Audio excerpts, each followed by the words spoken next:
এক সময়ের কথা, একটা গরু আর একটা বানর ছিল। তারা খুব ভালো বন্ধু ছিল।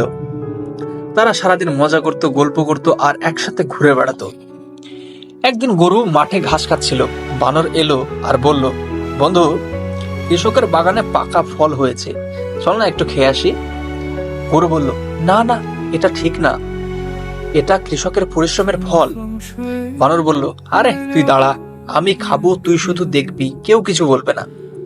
বানর গাছে উঠে ফল খাওয়া শুরু করলো আর গরুর দিকে তাকিয়ে একবার চোখ মেরে হেসে বলল, বন্ধু, তুই তো মনে হয় ফেঁসে গেলি, এবার তোকে তো মনে হয় মালিক বেঁধে রাখবে। হঠাৎ কৃষকও চলে এলো। কৃষক দেখে গরুর চারপাশে ফল ছড়ানো আর গরু দাঁড়িয়ে আছে। বানর তখন গাছের উপর থেকে চুপি চুপি সব দেখতে লাগলো, কিছু বলল না। কৃষক রেগে গরুকে খুঁটিতে বেঁধে রাখলো। সেদিন গরুকে ঘাসও দেওয়া হলো না। গরুর চোখে পানি। সে শুধু ভাবলো, বন্ধু মানে কি এমন দোষ বানাবে আর আমি শাস্তি পাবো? শিক্ষণীয় কথা এটি যে সবাইকে বন্ধু বলা যায় না। যারা নিজের মজা বা লাভের জন্য তোমাকে বিপদে ফেলে দেয়, তারা বন্ধু নয়, বিপদের ছদ্মবেশী শত্রু।